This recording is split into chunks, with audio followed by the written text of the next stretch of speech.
माताओं बहनें और बच्चों को पावन चरणों में दास कोट कोट प्रणाम करता है। जैसा कि दास आप सबकी चरण धूलि के लिए दौड़ दौड़ के आता है, जैसे ही चरण धूलि प्राप्त होती है दास बहुत प्रफुल्लित होता है। जैसा कि दास इस मिशन से जुड़ा और दास अपना जीवन सुखमय महसूस करता है। और बाबा जी हमारे जो है प्रेम प्यार सिखाते हैं। आप सभी लोग बड़े भाग्यशाली हैं जो कि आज सत्संग सबको मिला और सत्य को जानने के लिए, सत्य को पहचानने के लिए।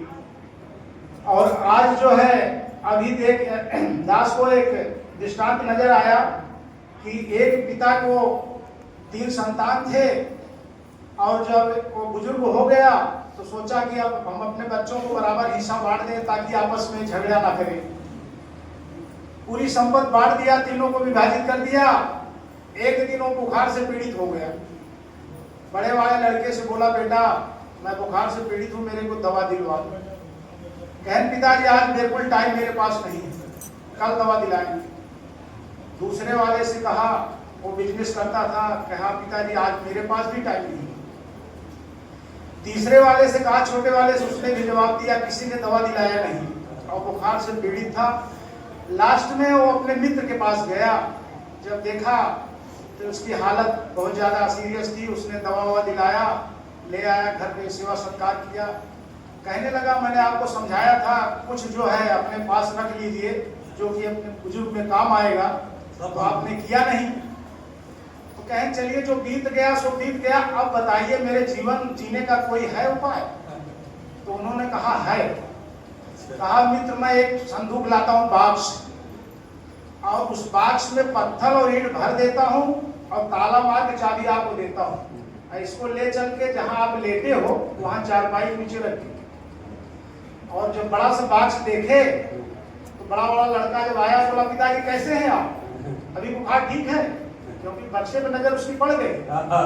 तो कहने लगे पिताजी ये क्या है? कहें बेटा ऐसा है, जो धन तीनों को बांटा और उससे जो बचा हुआ था एक मित्र के पास रखा था और उसको इसलिए लाया कि अब हमारा जर्जर शरीर हो गया, कब प्राण निकल जाए कोई पता नहीं। ये हम अपने प्यारे प्यारे दुलारे बच्चों के लिए लाया हूँ ताकि आप लोग प्रेम से बांट सके इसको। अब वही बक्सा देखकर सेवा करने लगे पिताजी, छोटा वाला, बड़ा वाला, बीच वाला, सब बोले पिताजी क्या हाल है? सुबह शाम रोज अलग जगाते थे उसको, सेवा सत्कार बराबर करते रहे। लास्ट में जब उसका प्राण निकलने को हुआ तो छोटे वाले बच्चे को बता दिया सत्यता कि बेटा इसमें है कुछ नहीं, इसमें सिर्फ पत्थर और ईंट है। तो चाबी उसको दे दिया था। जब वो उसका प्राण निकल गया, तेरही हो गई, तो बड़े वाले ने छोटे कहा आप सब लोग मिलकर बांट लेते हैं। कहें यार इसको खोलो मत, पिताजी ने बोला इसमें कुछ है नहीं। कहा नहीं, तेरे अंदर बेईमानी आ गई, तू अकेला हड़पना चाह रहा है इसको। प्रधान को बुलाता हूँ। सारे आदमी इकट्ठा हो गए, उनके सामने खोला गया तो ईंट और पत्थर। तब उन्होंने दिमाग लगाया कि जिस दिन पिताजी को बुखार था, अगर हम लोग दवा दिलाते तो पिताजी ऐसा ना करते। तो माता पिता एक स्वार्थ से लोग सेवा कर रहे हैं, लगा लीजिए। अरे माता पिता के चरणों में ही स्वर्ग है, माता पिता के चरणों में ही स्वर्ग है। आज यदि हम आके यहाँ न बदलें तो संसार और यहाँ रहने में क्या फायदा है सत्संग करने का? तो दास एक छोटा शब्द रखेगा, ध्यान मूलम गुरु मोहति पूजा मूलम गुरु पदम मंत्र मूलम गुरु वाक्यम मोक्ष मूलम गुरु कृपा।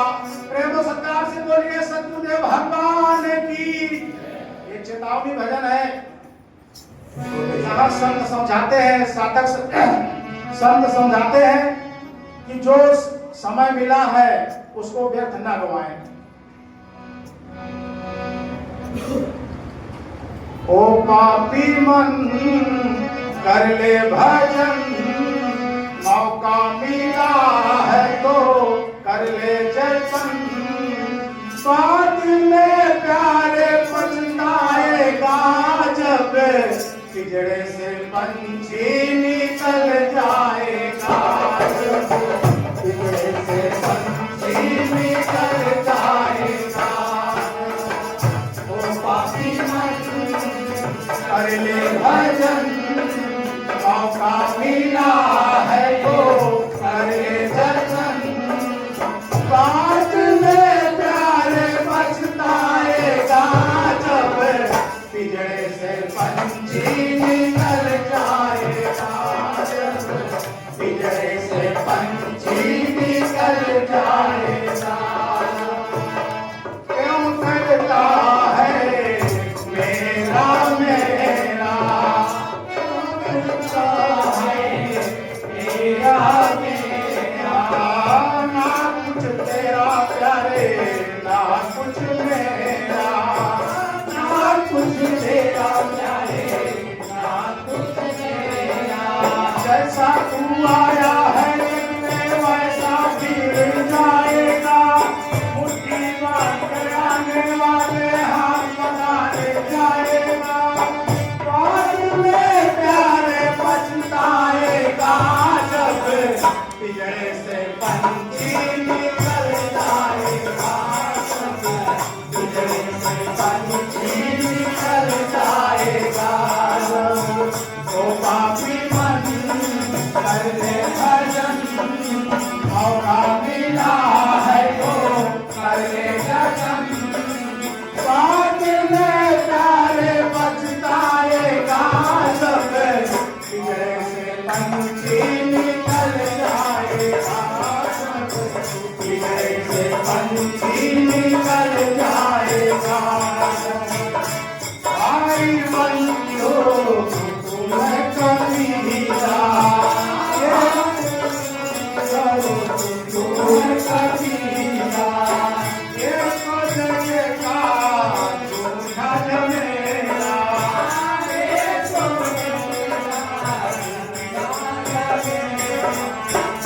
मरने के बाद तुझे आग में जलाएंगे, तेरा तीनों बंदे तेरा महल बनाएंगे।